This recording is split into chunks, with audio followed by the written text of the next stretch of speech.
Pessoal, esse vídeo vai falar sobre a saída do Leonardo Gaciba da Comissão de Arbitragem do Futebol Brasileiro, o assunto sobre o qual eu me sinto muito à vontade para falar, porque já abordei inúmeras vezes aqui, nas transmissões da TNT Esportes, dos meus espaços em redes sociais. Tenho falado e batido de maneira insistente na tecla de que temos uma arbitragem muito mal preparada, muito mal conduzida e que destrói o nosso espetáculo. O futebol brasileiro, ele tem sérios problemas de organização, já fomos até piores, de tabelas, de descumprimento de regulamentos, de viradas de mesa. O cenário hoje não é perfeito, mas ele já foi ainda pior, tá? Assim, já foi muito mais caótico, fora de controle do que é hoje. Hoje você tem um campeonato de pontos corridos no mesmo formato desde 2003, as equipes se mantêm em atividade uma temporada inteira, as equipes de Série A, de Série B, você tem uma previsibilidade de calendário, tá bem melhor do que já foi. Quem viveu os anos 90, especialmente, lembra da bagunça que era. Mas ainda temos questões de calendário a resolver, especialmente no desrespeito a datas FIFA e tudo mais, e temos a arbitragem que tá de mal a pior. E não é que ela tenha piorado com a chegada do VAR. Acho que o VAR escancarou como os nossos árbitros não são bons. Vamos falar a verdade? Não são bons, são ruins. A gente tem um quadro péssimo. E eu não vejo desonestidade. Eu não acredito em desonestidade. Eu não bato nessa tecla, porque se a gente realmente entender que é isso que está acontecendo, nem se justifica a nossa presença aqui. Para que eu vou ter canal, trabalhar com isso, sabe? Tô sendo feito de bobo. Eu não creio nisso. Eu creio que realmente existe um problema de falta de critérios, de falta de entendimento de regras, de recomendações. Tem muitas vezes um problema de estilo, tem muitas vezes um problema de ordem física, de acompanhamento dos jogos. Tem muitas vezes um problema de falta de personalidade, de árbitros suscetíveis a pressões, a tamanhos de camisa. E eu não acho que isso seja uma desonestidade, mas às vezes o árbitro, por não ter muita firmeza do que ele está fazendo, por não ter um comando sólido e por ser um árbitro com limitações, ele acaba não estando tão à vontade assim para aplicar a regra diante de um time de maior camisa, diante de um Morumbi lotado, de um Maracanã lotado, de uma Arena do Grêmio lotada, de um Couto Pereira lotado. Sim, vale para todo mundo, vale para todos os exemplos. Por que eu acho que tem elementos que reforçam o que eu penso de que não há falta de honestidade? A demissão do Gaciba se dá no dia seguinte a um erro gravíssimo no jogo Flamengo e Bahia, que beneficiou o Flamengo, porque aquilo lá no Conte, aquela bola ali, não pega aqui, isso não é pênalti em lugar nenhum do mundo, só na cabeça do Vinícius lá, do árbitro do jogo.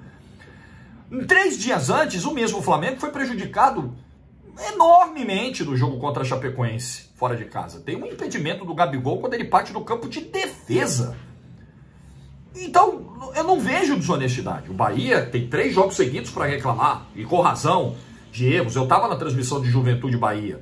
É um escândalo aquilo lá não ser marcado um pênalti, numa bola que é interceptada com o braço pelo jogador do Juventude. Ah, mas é braço de apoio. Mas ali não se configurava isso.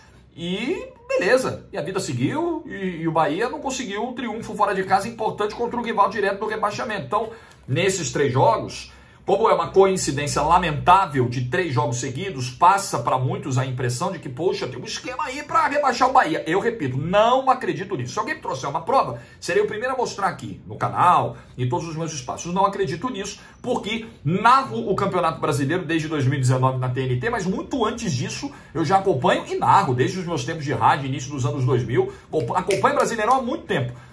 Tirando o escândalo lá do Edilson, 2005, a gente não viu nada nesse nível estruturado, com provas, com elementos muito claros, não. O que a gente vê é uma arbitragem fraca, é um comando tenebroso do Leonardo Gaciba. A gestão do Leonardo Gaciba, ela foi marcada por erros enormes e silêncio sepulcral. A gente não ouvia explicações do Gaciba, talvez porque ele não as tivesse, porque ele não conseguisse explicar o quadro de total descalabro da arbitragem brasileira, de total falta de entendimento, de preparo e de total falta de firmeza de bastidores. O mais grave para mim do que o próprio erro cometido pelo árbitro em Flamengo e Bahia foi o episódio da véspera do jogo, que não está devidamente esclarecido. O Leonardo Gaciba sai da comissão de arbitragem sem esclarecer os motivos da troca do árbitro na véspera do jogo, sendo que a reclamação do Flamengo era, poxa, tem um árbitro FIFA do jogo do Atlético Mineiro, tem um árbitro FIFA do jogo do Palmeiras e colocaram um árbitro não FIFA no meu jogo, precisa trocar. Aí eles trocaram também para um árbitro que não era FIFA e que acabou errando a favor do Flamengo. Isso soou muito mal. Não creio, repito, que foi feita uma troca combinada entre Flamengo e comissão de arbitragem para o cara chegar lá no Maracanã e meter a mão no Bahia. Eu não acredito nisso, mas de jeito nenhum. Porém, aconteceu uma infeliz coincidência e precisam ficar claros os motivos, porque senão vai parecer o seguinte, quem gritar mais alto leva. Hoje foi o Flamengo, amanhã pode ser o Palmeiras. Vai chegar na CBF e vai falar, escuta, troca meu árbitro aí. Aí a CBF vai trocar? Aí no dia seguinte vai ser o Galo. Vai trocar? Qualquer clube que fizer uma pressão maior, dependendo do seu tamanho, do tamanho da sua torcida, da mobilização, massa, influência por trás e tal, aí, beleza, a comissão de arbitragem vai trocar? Bom, agora tem uma nova comissão de arbitragem com o Alício Pena Júnior. Eu espero muito que episódios como esse, primeiramente, de bastidores, não se repitam. Que essa história não vire uma rotina. Que a gestão do Alício seja um ponto de ruptura nisso tudo. Mas, acima disso, que o Alício consiga fazer um trabalho de resgate da credibilidade e do respeito dos árbitros brasileiros. Não se respeita os árbitros brasileiros em campo. Você percebe que muitas vezes a postura do jogador aqui no Brasil é uma postura de confronto, de enfrentamento, ele peita o árbitro. O árbitro é tratado como um inimigo, como uma figura de menor importância, como um cara que está ali para atrapalhar. Muito disso se deve, claro, a uma cultura totalmente distorcida e equivocada de falta de respeito à hierarquia, por exemplo. O árbitro é uma autoridade do jogo. O atleta tem que ser ensinado desde a base que ele precisa respeitar essa autoridade. Esse é um erro grave do atleta de futebol aqui. Se os 22 jogadores entrarem em campo preocupados mais em encher o saco do árbitro e reclamar, bater boca do que jogar futebol, não tem jogo. É a mesma lógica para as leis, para o funcionamento das leis, a aplicação delas, para o uso da força policial. Se toda a população resolver infringir a lei, não tem polícia suficiente para dar conta, não tem efetivo para isso. Ok, estou de acordo com isso. Agora, além disso, esse quadro se deve à total falta de respeito gerada pelos próprios árbitros. O árbitro não passa segurança, o árbitro não passa firmeza, o árbitro não passa um sentimento para quem está em campo de que, beleza, esse cara aqui, esse cara vai aplicar a regra, esse cara será justo, esse cara vai tomar decisões equânimes. Não passa. A sensação que passa é, opa, esse cara é fraco, esse cara é ruim, e se eu gritar mais alto, eu levo. Então, a primeira missão do Alício Pena Júnior agora, resgatar o respeito. O árbitro brasileiro precisa ser respeitado, mas também precisa se dar ao respeito. Um árbitro que faz o que fez o árbitro de Flamengo e Bahia, mesmo sendo chamado ao VAR, mesmo tendo a oportunidade de corrigir o erro no vídeo, ele perde completamente o controle de qualquer jogo. Virou um negócio totalmente fora do padrão a sequência daquele Flamengo e Bahia. Acabou o jogo a partir dali. Não há como você manter uma concentração, um foco, quando você está diante de algo tão grave, tão sério. Porque é o seguinte, mas tem que esquecer o árbitro e jogar bola. Mas um erro dessa magnitude, ele pode representar o rebaixamento de uma equipe, ele pode tirar pontos fundamentais, ele pode destruir todo um planejamento esportivo, um planejamento financeiro. É algo muito sério e a gente não deve tratar como coisa corriqueira.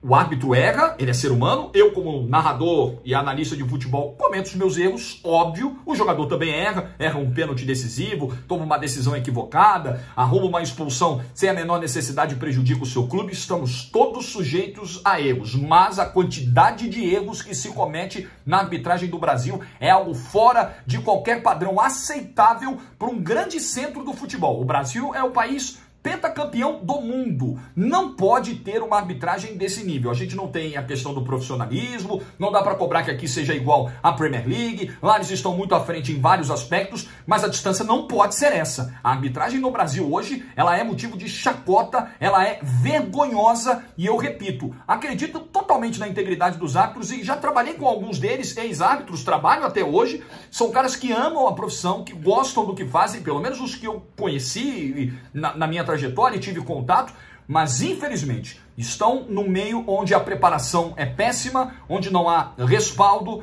onde não há comando, e tomara que o Alício Pena Júnior consiga fazer isso, porque o trabalho do Gaciba, se a gente tiver que atribuir uma nota de 0 a 10, ele não passa de ano. A média dele vai ficar bem baixa.